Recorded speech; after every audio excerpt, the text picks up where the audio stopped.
Hello everyone, this is Mansi representing N RK9। कैसे हैं आप सब? आई होप आप लोग अच्छे होंगे। तो चलिए चैप्टर की सीरीज को कंटिन्यू करते हैं और देखते हैं कि आज इस चैप्टर में हम क्या इंटरेस्टिंग पढ़ने वाले हैं।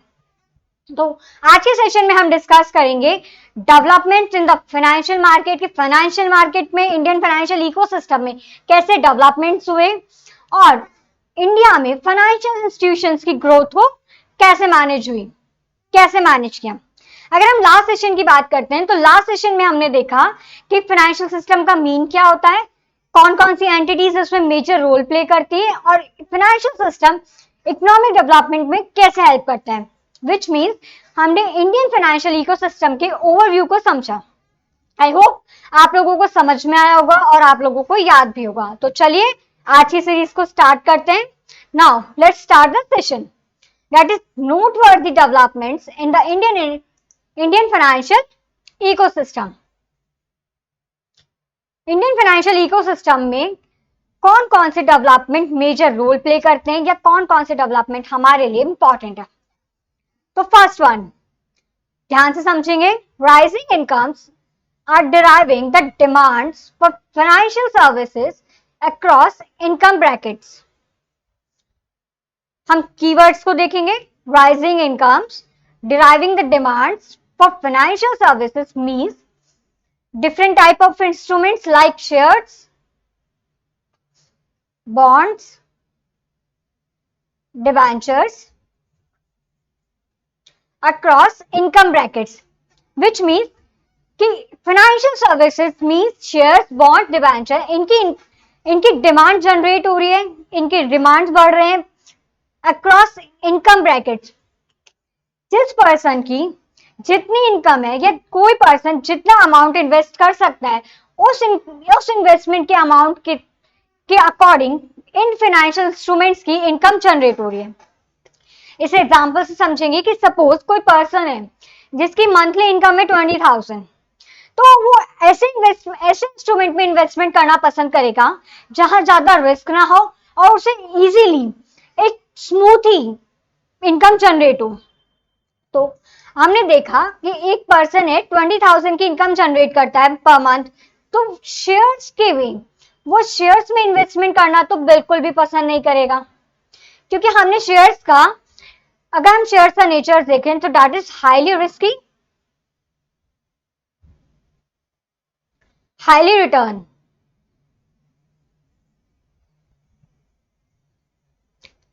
शेयर्स का मीन क्या होता है कि अगर कंपनी ने प्रॉफिट जनरेट किया तो उसे फर्दर बेनिफिट्स प्रोवाइड कराएगा अपने शेयर होल्डर्स को।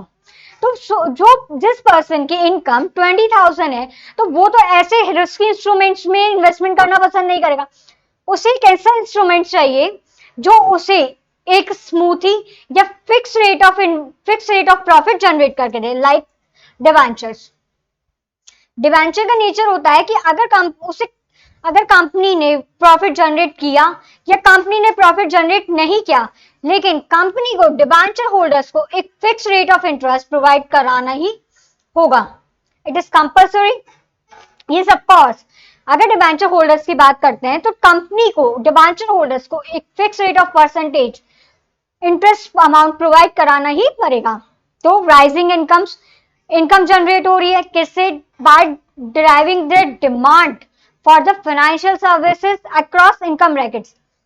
जिस पर्सन की जितनी इनकम है या एक पर्सन अपनी इनकम के अकॉर्डिंग इन इंस्ट्रूमेंट्स में इन्वेस्टमेंट कर रहा है जिसे उसकी इनकम राइज हो रही है, इनकम इंक्रीज हो रही है।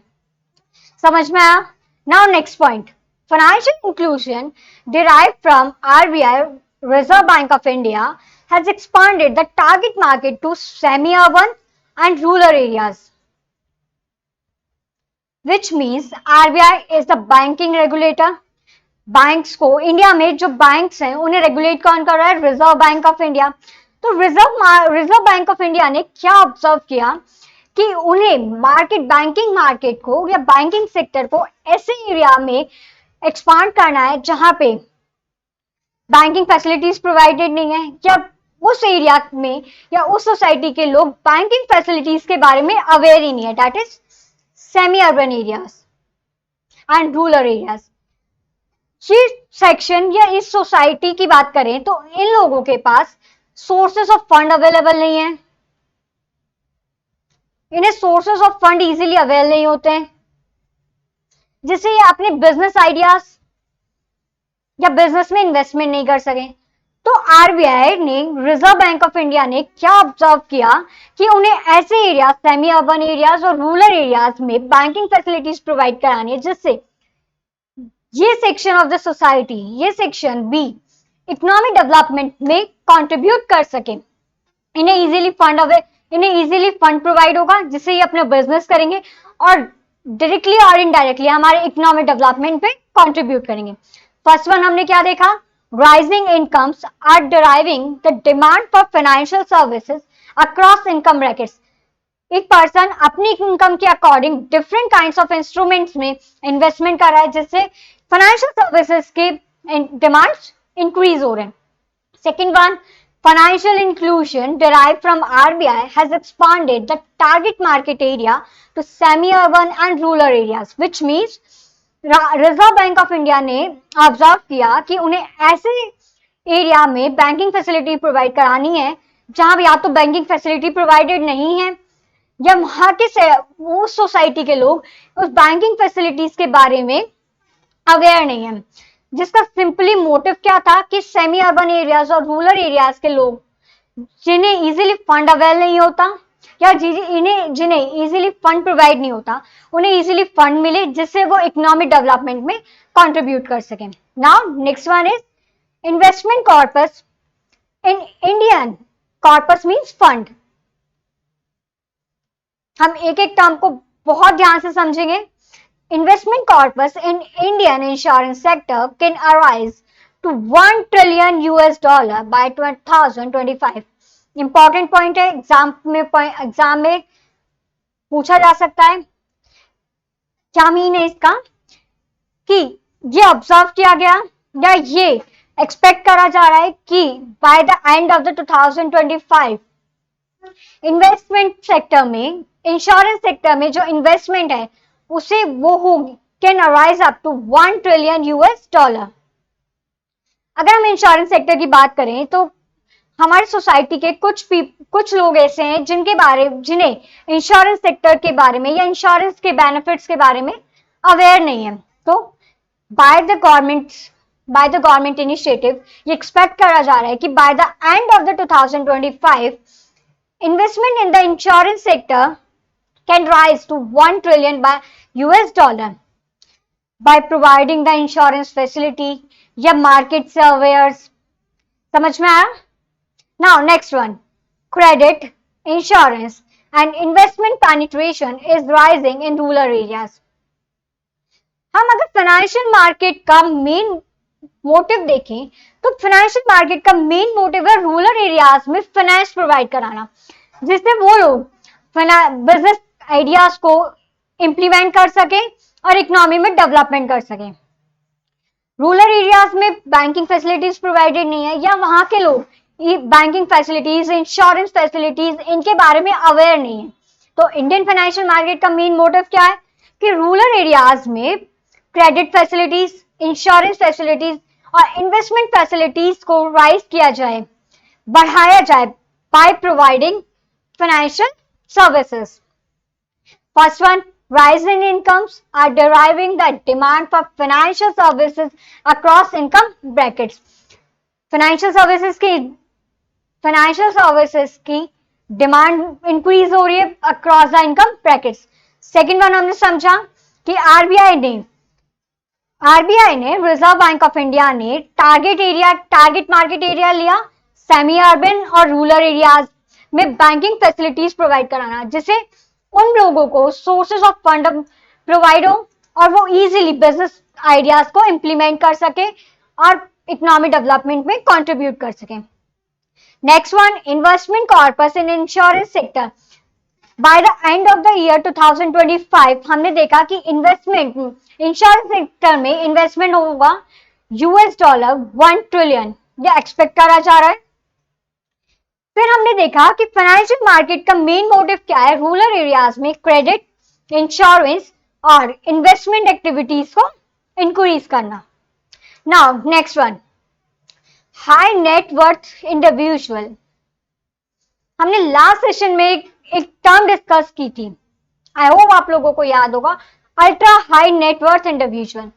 उसमें मैंने आप लोगों को बताया था कि अल्ट्रा हाई नेटवर्थ इंडिविजुअल होते हैं ऐसे इंडिविजुअल जिनकी नेट असेट्स कितनी होती है, आई होप आप लोगों को याद होगा, 30 मिलियन US डॉलर। उन लोगों की इनकम होती है इन इंडिया, उनके असेट्स 30 मिलियन US डॉलर। यहाँ पे टर्म है हाई नेटवर्थ इंडिविजुअल। जनरली हम देखें हाई नेटवर्थ इंडिविजुअल उन्हें उन लोगों को रेफर किया गया है जिनकी असेट्स 10 करोड़ और मोर है, 10 करोड़ और मोर। तो हम हाई नेटवर्थ इंडिविजुअल उन इंडिविजुअल्स को रेफर कर रहे हैं जिनकी इनकम 10 करोड़ और मोर है। Participation in growing in the wealth management sector. Wealth management sector means, हम let's take it example, wealth management sector हमने देखा था फाइनेंशियल मार्केट बिजनेस ऑर्गेनाइजेशंस को फंड प्रोवाइड करा रहा है। जस्ट सपोज अगर फंड ही अवेल नहीं होगा या फंड ही प्रोवाइड नहीं होगा तो बिजनेस आइडियाज जो बिजनेस ऑर्गेनाइजेशन थे, विच टर्म एज इन्वेस्टर, जो इन्वेस्टर्स थे उनके पास बिजनेस आइडियाज था, अगर उन्हें बिजनेस आइडियाज को इंप्लीमेंट करने के लिए फंड ही प्रोवाइड नहीं होगा तो बिजनेस आइडिया इंप्लीमेंट नहीं होगा और ना ही इकोनॉमिक डेवलपमेंट होगा। तो high net worth individual by participating, by providing fund,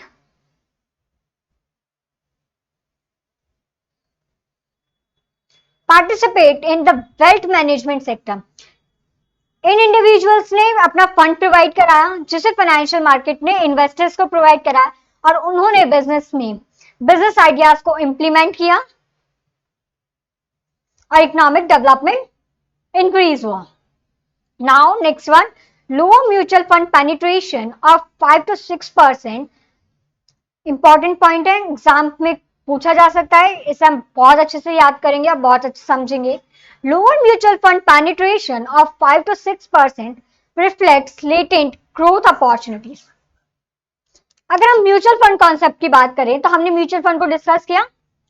अगर हम रूरल एरियाज या सेमी अर्बन एरियाज में बात करें तो म्यूचुअल फंड के कॉन्सेप्ट को सेमी अर्बन और रूरल एरियाज के लोग म्यूचुअल फंड में इन्वेस्टमेंट करने के लिए इतना इंटरेस्ट शो नहीं करते।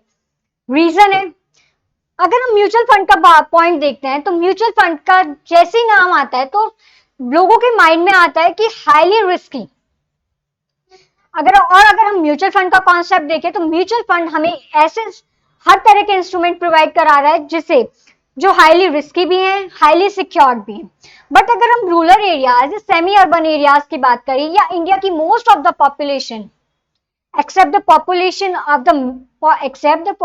of the metro cities और हाईली डेवलप्ड सिटीज, अगर हम इंडियन पॉपुलेशन की बात करें तो हाईली डेवलप्ड सिटीज और अगर मेट्रो सिटीज की पॉपुलेशन को साइड में रख के देखें तो जो बाकी की पॉपुलेशन है या बाकी के लोग हैं वो म्यूचुअल फंड में इन्वेस्टमेंट करने से पहले एक हल्का सा ये सोचते हैं कि म्यूचुअल फंड में इन्वेस्टमेंट का डायरेक्ट मीन क्या हुआ, हाईली रिस्की। वो म्यूचुअल फंड के स्कीम्स के बारे में बहुत अवेयर नहीं है या म्यूचुअल फंड से जो फैसिलिटीज प्रोवाइड हो रही है उसे अवेयर नहीं है। तो इस पॉइंट को देखें कि इन द लास्ट ईयर्स अगर हम म्यूचुअल फंड का देखें तो म्यूचुअल फंड ने ऐसे इंस्ट्रूमेंट्स प्रोवाइड कराए जो हाईली सिक्योर्ड है या एक फिक्स रेट ऑफ इंटरेस्ट या fix rate of income generate करें। सो उससे क्या इंक्रीज हुआ, 5 to 6% इन्वेस्टमेंट इंक्रीज हुआ in the mutual fund by the rural और सेमी अर्बन एरियाज। धीरे धीरे लोग इसके स्कीम्स के बारे में अवेयर हुए या इसके डेवलपमेंट्स या इनके प्रोवाइडेड इंस्ट्रूमेंट्स के बारे में अवेयर हुए तो उसने म्यूचुअल फंड में इन्वेस्टमेंट को 5 to 6% इंक्रीज किया। अब तक हमने देखा, first one is rising income are deriving the demand for the financial services across income bracket. Second one is financial inclusion derive Reserve Bank of India has expanded the target market area to rural areas and semi-urban areas. Third one is at the end of 2025, investment in the insurance sector is expected to 1 trillion US dollar. Next one, financial market increase the credit, insurance and investment facilities in rural areas. High net worth individuals growing participation in the wealth management sector segment. Now, lower mutual fund penetration increases 5 to 6% by their providing growth opportunities. Now, next one. The Government of India launched India Post Payment Banks, which is regulated by Department of Post, covered under the Ministry of Communication.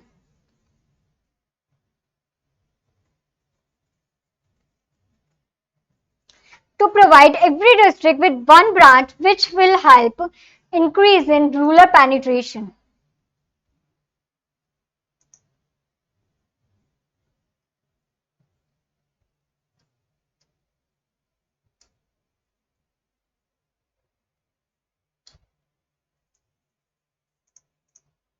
The Government of India launched India Post Payment Bank, which is regulated by, knowledge के लिए याद रखेंगे, department of post,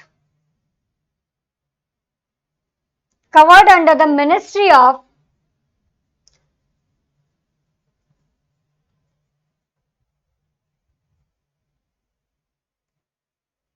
communication. Ministry या departments के नाम question में नहीं पूछे जाते हैं, लेकिन फिर भी अगर हम नॉलेज की बात करें तो ये हमें पता होने चाहिए. ठीक है, तो government of India launch India post payment bank to provide every district with one branch which will help increase rural penetration.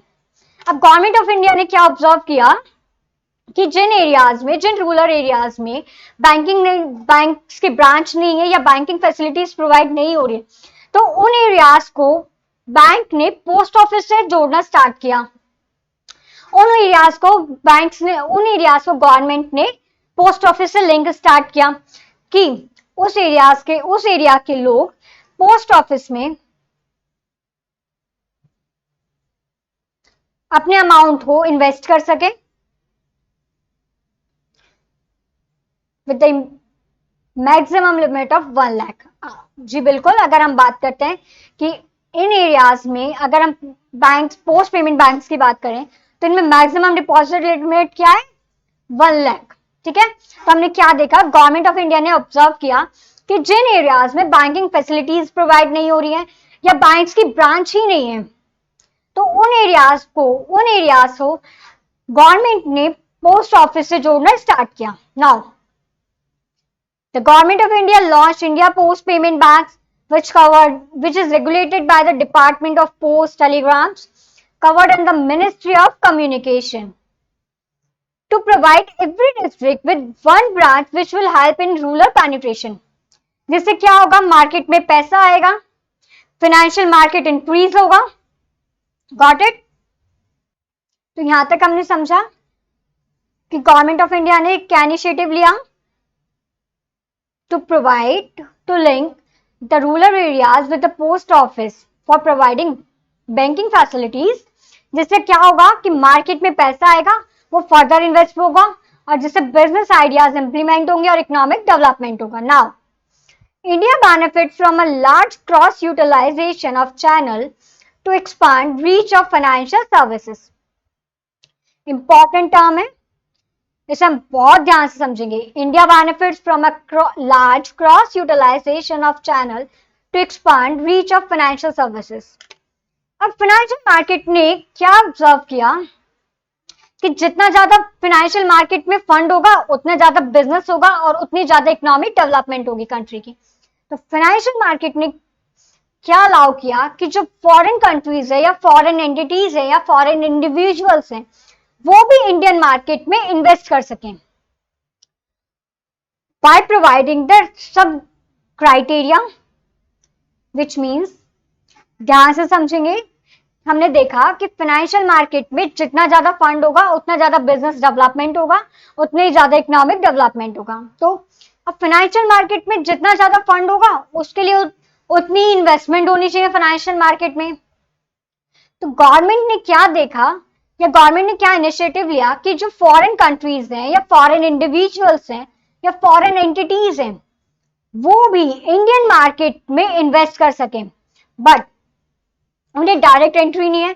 उसके लिए कुछ रेगुलेटरी बॉडीज हैं like SEBI, RBI, reserve Bank of India, SEBI stock security exchange board of India. ये कुछ criteria या कुछ rules and regulation provide करते हैं जिन्हें फुलफिल करने के बाद ही foreign entities, foreign individuals, foreign countries Indian market में इन्वेस्टमेंट कर सकें। Now Maharashtra has launch its mobile wallet facility. क्या mobile wallet facility allowing transferring of fund from other mobile wallets. Maharashtra is the first state to launch it. Important point है, exam में question definitely पूछा जा सकता है कि मोबाइल वॉलेट फैसिलिटी किस state ने फर्स्टली लॉन्च की, दैट इज महाराष्ट्र। तो हमने क्या देखा कि महाराष्ट्र ने मोबाइल वॉलेट फैसिलिटी मींस हम इजीली अपने सेल फोन से फंड ट्रांसफर कर सकते हैं या नेट बैंकिंग हुआ या बैंकिंग फैसिलिटीज अवेल कर सकते हैं, तो that is mobile wallet facilities. Which state launched first the mobile wallet facility? That is Maharashtra. Now, as of October 2018, the Financial Inclusion Lab has selected 11 fintech innovators. अब fintech innovators क्या होते हैं? ये the companies which provide finance plus innovative technology with an investment of 9.5 million US dollar promoted by the IIM Ahmedabad's Bharat Inclusion Initiatives along with the JP Morgan, Mikhail Susendel Foundation and the Bill and the Melinda Gates Foundation. 11 fintech innovators, the companies which provide finance with the innovative technology to increase the financial market. Fintech innovators means the companies which provide finance along with the innovative technology. Innovative technology provide किस लिए कर रहे हैं? To easy development of the financial market, to easy development for the financial market, to regulate the financial market by providing different kind of technology. तो हमने क्या देखा? As of the October 2018, 11 fintech innovators with the investment of 9.5 million US dollar promoted by the IIM Ahmedabad Bharat Inclusion Initiative along with the JP Morgan, Mikhail Susendel Foundation and the Bill and the Melinda Gates Foundations. Now, government has approved new banking license and increased the FDI limit. Foreign direct investment.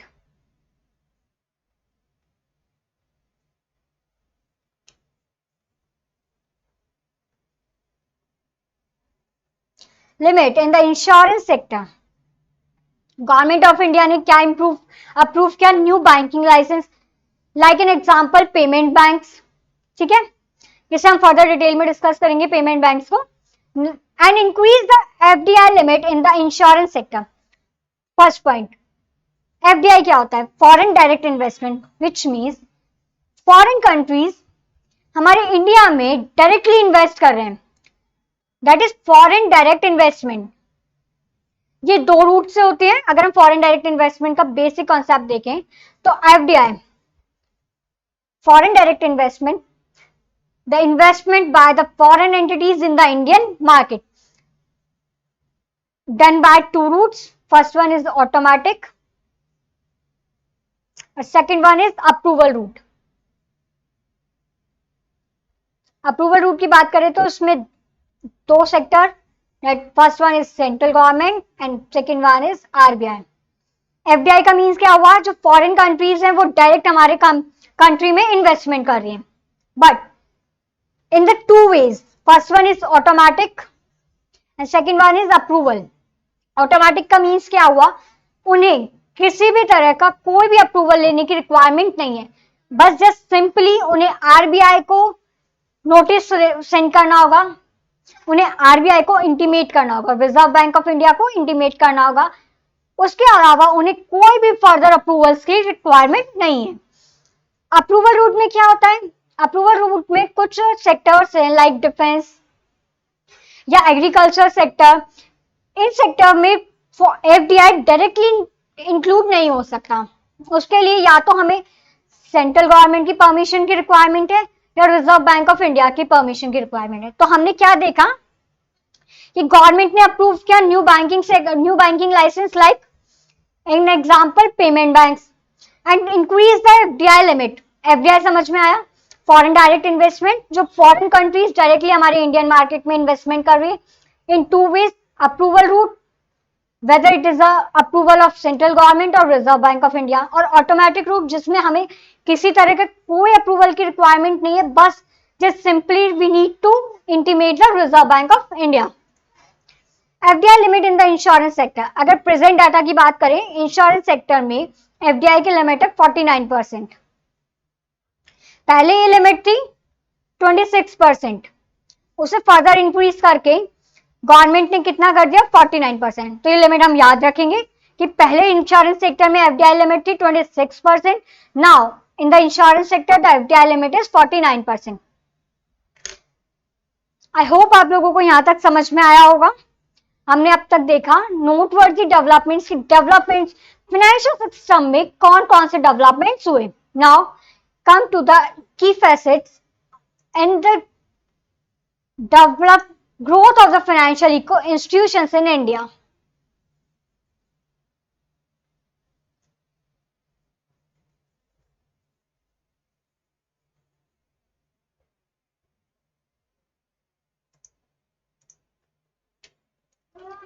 Key facets and the growth of the financial institutions in India.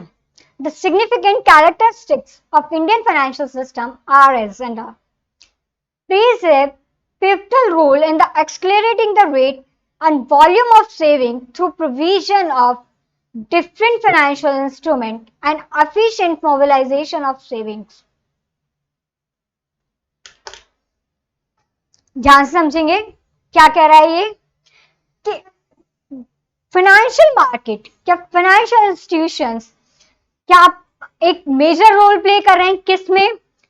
To increase the rate and volume of savings, which means हमने पहले discuss किया था कि financial market different kinds of instrument provide करा रहा है हमें, जिसे हर कोई पर्सन अपनी इनकम के अकॉर्डिंग उसमें इन्वेस्टमेंट कर सकता है, और efficient mobilization of savings means किस सेक्टर में किस बिजनेस ऑर्गेनाइजेशन को कितना फंड प्रोवाइड कराना है।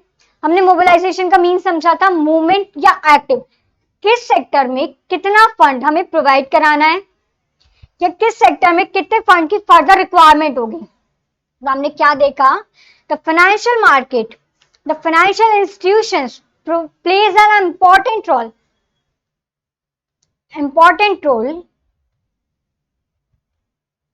in accelerating the rate and volume of savings through provision of different financial instruments. Increase कर रहा है फाइनेंशियल इंस्ट्रूमेंट्स को, फिर उसका देखिए हम इन्वेस्टमेंट को by providing different kind of instruments and efficient mobilization of savings. It is playing a significant role in increasing the national output by providing funds to corporate customers to expand their business operations, which means financial market में हमने क्या देखा कि corporate bodies, corporate customer means business organizations जिन्हें fund की requirement थी, तो financial market ने क्या किया? उन्हें फंड प्रोवाइड कराया to expand their business operation. So point क्या कह रहा है? It is playing a significant role in increasing the, obvious बात है बिजनेस डेवलपमेंट होगा तो इकोनॉमिक डेवलपमेंट होगा, तो नेशनल आउटपुट इंक्रीज होगा, विच मीन्स कंट्री की इकोनॉमी इंप्रूव होगी। पॉइंट समझ में आया कि फाइनेंशियल मार्केट या फाइनेंशियल इंस्टीट्यूशन कॉर्पोरेट कस्टमर्स को फंड प्रोवाइड करा रहे हैं जिससे to expand their business operation, जिससे नेशनल आउटपुट इंक्रीज हो रहा है. Now safeguarding the interest of the investor by ensuring smooth financial transactions through regulatory bodies like Reserve Bank of India (RBI), Security and Exchange Board of India (SEBI) etc. अब हमने देखा financial market में main role किस term का है, that is money. Main function किसका है, पैसे का, मनी का. अब जहां मनी इन्वॉल्व है वहां ऑब्वियस बात है कि रिस्क भी इन्वॉल्व होगा. हमने देखा था फाइनेंशियल मार्केट में फंड मेनली आ कहां से रहा है, हाउस होल्ड से. तो ऐसे इनोसेंट या ऐसे पर्सन जिन्हें फाइनेंशियल मार्केट के बहुत डिटेल में नॉलेज नहीं है, वो एक ट्रस्ट पे अपने इन्वेस्टमेंट कर रहे हैं, तो उन लोगों के साथ कोई फ्रॉड कमिट ना हो या बिजनेस ऑर्गेनाइजेशन उन्हें जो फंड प्रोवाइड कराया जा रहा है उसके साथ कोई मिसमैनेजमेंट ना हो. तो इसके लिए फाइनेंशियल मार्केट के लिए में हमें एक रेगुलेटरी बॉडीज की रिक्वायरमेंट थी. Reserve Bank of India which is the regulator of the banks, and Security and Exchange Board of India which is the regulator of the security market.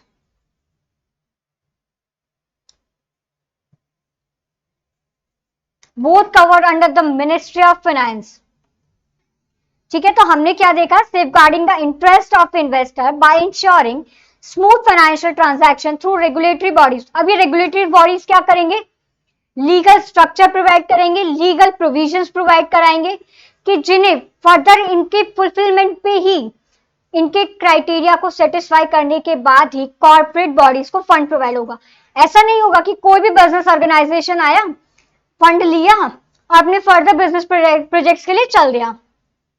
Business organisation को भी एक criteria है जो उसे satisfy करना होगा जिससे उसे फंड अवेल हो सके. तो हमने पहला पॉइंट क्या देखा कि एक इंपॉर्टेंट रोल प्ले कर रहा है for the national by providing different financial instruments and mobilization of savings.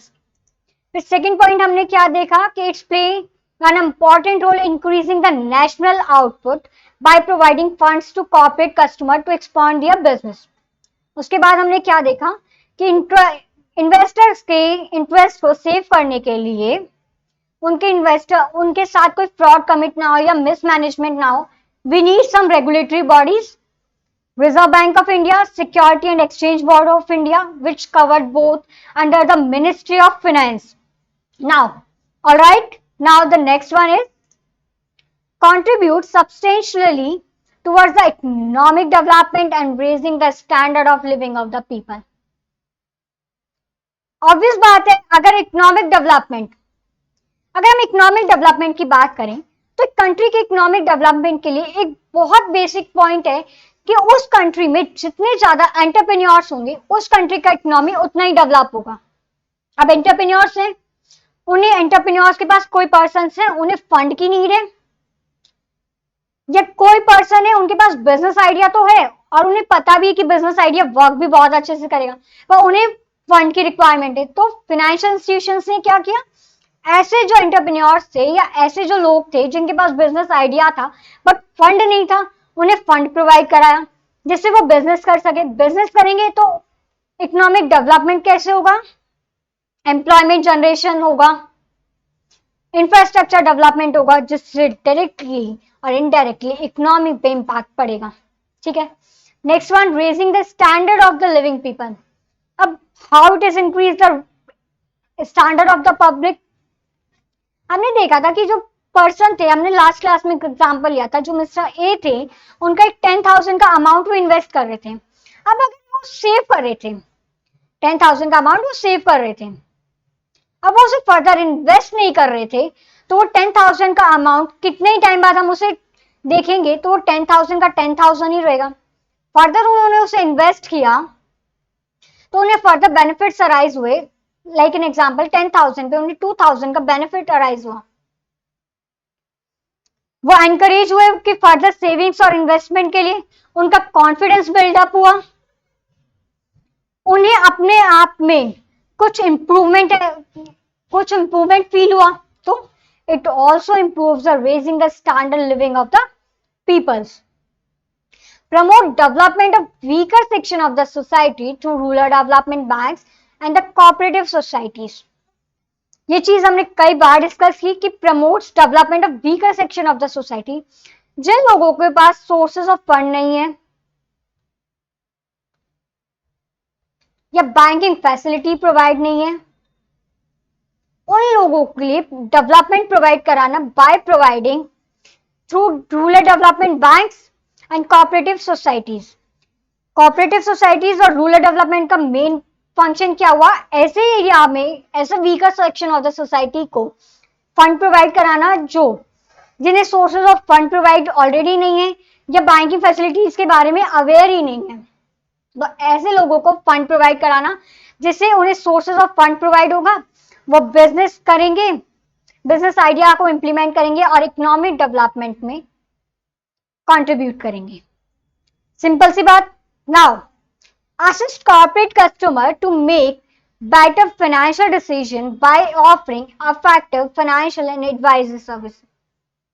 Of course, assist corporate customer to make better financial decision. हमने पहले देखा था कि हमने फर्स्ट क्लास में डिस्कस किया था एक टर्म पोर्टफोलियो मैनेजर या रिसर्च एनालिस्ट. तो मैंने आप लोगों को बताया था कि ये एक्सपर्ट्स होते हैं जिन्हें मार्केट की नॉलेज होती है, जिन्हें मार्केट का आइडिया होता है कि फ्यूचर में क्या इन्फ्लेशन या डिफ्लेशन होगा मार्केट. ठीक है, ये इन एक्सपीरियंस से आता है. ठीक है, तो अब हम देखेंगे कि financial assist corporate customer to make better financial decision. Better financial decision क्या, कि कंपनी को फंड की रिक्वायरमेंट है, तो कंपनी फंड इक्विटी शेयर से रेज करे या डेब्ट से रेज करे. या तो दो ही ऑप्शन है, या तो कंपनी इक्विटी से फंड रेज करेगी या लोन लेगी, विच मीन्स कंपनी डेब्ट पे फंड रेज करेगी. अब अगर हम इक्विटी की बात करते हैं तो this is highly risky, highly return, बहुत रिस्क है इसमें. और अगर हम डेब्ट की बात करते हैं तो at the end of the tenure हमें एक फिक्स परसेंटेज ऑफ इंटरेस्ट पे करना ही है, चाहे कंपनी ने प्रॉफिट अर्न किया हो या नहीं. तो financial decision offering advisory services, विच मीन्स कि कंपनी को अपनी कैपिटल फॉर्मेशन कैसे करनी है, कितने एफिशिएंट वे में कैपिटल फॉर्मेशन करे कि ना तो वो इसका इक्विटी बर्डन हाई हो या ना उसका डेब्ट पोर्शन हाई हो. समझ में आया. Now facilitate financial deepening and financial broadening. Financial deepening refers to increase in the financial assets as a percentage of gross domestic product, and financial broadening pertains to increase number of participants in the financial system. एक basic example से देखते हैं कि अगर हम हमारा monthly grocery item purchase करने जा रहे हैं तो हम एक ऐसा शॉप पे जाएंगे कि जहां हमें जो जो मंथली रिक्वायरमेंट्स है या जो जो हमें फर्दर रिक्वायरमेंट्स होंगी वो एक ही शॉप पे हमें इजीली अवेलेबल हो सके. तो उस शॉप को बेनिफिट क्या होगा, उसे ज्यादा कस्टमर अप्रोच करेंगे. तो ऐसे ही अगर हम फाइनेंशियल डीपनिंग की बात करते हैं तो which means the percentage of assets, which provide a high percentage of financial assets in the gross domestic product. Financial deepening refers to increase the sharing in the financial market. Means कि further ज्यादा से ज्यादा financial market में investment हो. And the financial broadening refers the number of participant in the financial market.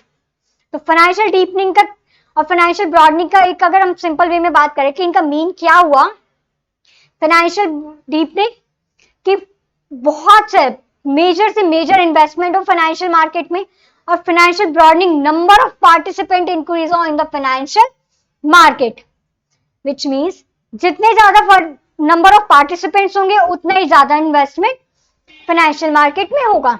तो अब तक हमने की फैसेट्स और growth of the financial institutions in India में क्या देखा कि ये कैसे इकोनॉमिक डेवलपमेंट में हेल्प कर रहा है. फाइनेंशियल इंस्टीट्यूशन का फाइनेंशियल मार्केट में क्या रोल है, हमने डिस्कस किया नोटवर्थी डेवलपमेंट्स और की facets and the growth of the financial institution in the India.